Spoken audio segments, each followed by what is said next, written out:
Yon mga spoiled sa nanay, nalito po tayo sa ating panibagong videos. Ngayon po napapansin nyo po ang inyong Daddy Lods at ang Mommy Lods ay gumagawa po ng seafood.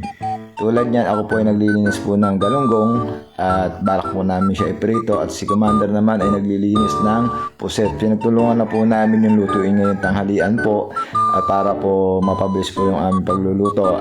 Nagtulungan na lang po kami mag-asawa dyan. Ganyan po talaga mag-asawa, lagi nagtutulungan sa hirap at ginhawa. Lagi po mag-asama yan.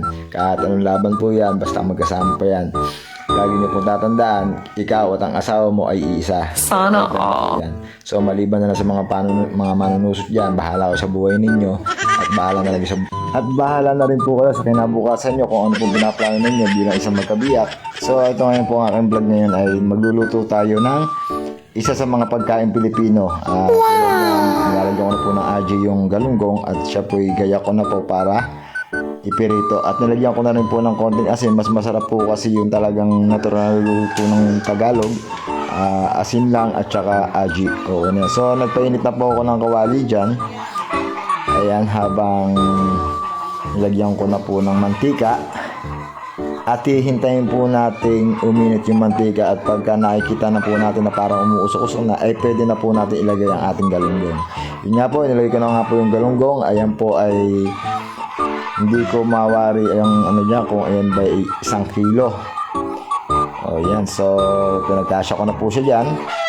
Hinintay ko po siyang kumulo na kumulo. Pagka golden brown na po siya, babagta rin po natin. Mas mabilis po kasi magluto nung baligtaran.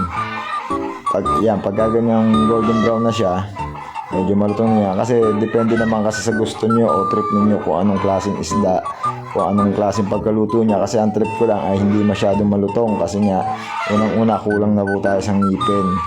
Ayun, pinatigtig ko na po yan. Tapos hinango ko na nga po yung first batch ng ating galunggong. Inilagay ko na po sa isang lagayan para madrain po yung kanyang mantika. At nagsalang po uli ako ng second batch. Ayan.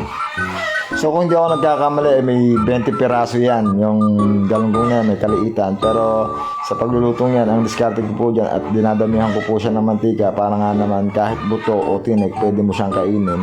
Pero kanya-kanya pa rin po tayo mga trick. Gaya nga sinabi ko sa inyo, kanya-kanya tayong pag-iisip. Pero mas gusto ko talaga yung hindi siya crunchy.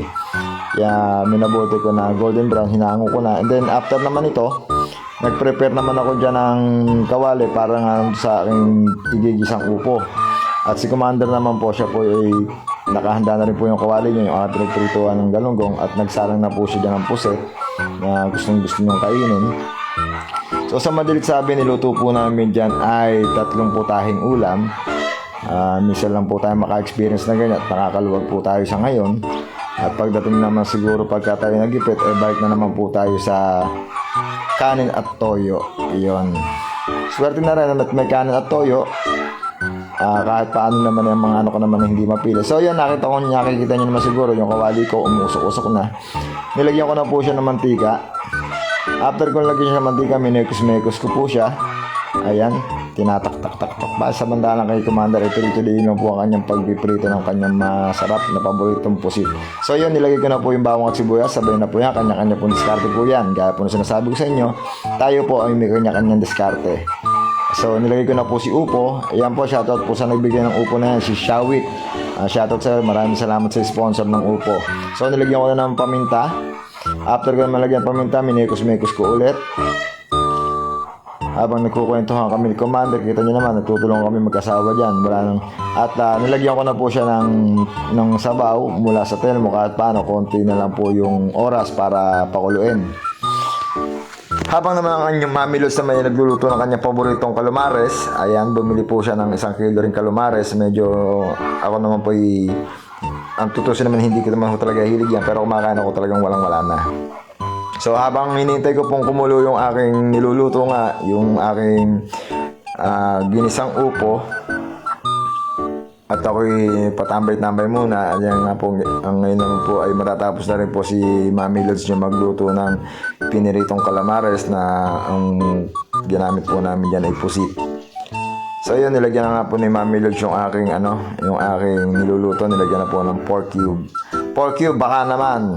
Ayan. So kasi pag ako nagluluto kasi mas gusto ko pang ilagay yung mga pampalasa gaya ng aji, asin, yun lang, okay na yun, tsaka patis. Pero kung lalagyan pa na natin ng magic tungaw, parang ang corny na eh. So, may nakakadagdag naman ng pampalasa ang magic tungaw, pero mas gusto ko pa rin yung talagang yung old model na lutuan diskarte, gaya ng asin, aji, patis, okay na yun kasi kung tutusin naman talaga, sinasabi nga ng iba may chemical daw yung mga lumalabas ng mga seasonings. So hindi natin masasabi yon, baka nga siguro kasi may mga karamihan, kasi may mga tao kasi na nagkakasakit tungkol sa pagkain. So mas gusto ko pa talaga yung fresh yun. So nilagyan ko na siya ng malunggay, minekos-mekos ko na siya. At si Mami Lods nyo naman ay tapos na po siya magprito. At ako po hininaan ko na po yung aking apoy dyan. Dinagdagan ko po ng konting sabaw para nga mas masabaw po kasi mga gusto ng mga anak ko. Yan, nilagyan ko ng patis. Para naman sa akin yung simpleng lutuin lang naman. Hindi naman natin kailangan lagyan ng kung ano-anong mga seasonings yan. Ganun din naman ang lasa niyan. So yun, natapos ko na po yung piniritong galunggong. Ayan po, naka-place na po. At saka calamares with sinabawang upo na may malunggay. Ganyan lang po kami kasimple sa apang araw-araw. At si Mami Lods nyo nga, nagsantok na nga po na nga at nagugutom na nga raw po. Ayan na po, naghahain na po siya. At kami po ngayon ay magsisikain na po ng pamilya. So yan mga Lods, hanggang dito na lang po ang aking video. Maraming salamat po sa 6 na minutong panonood nyo ng video. Sana po natapos po ninyo.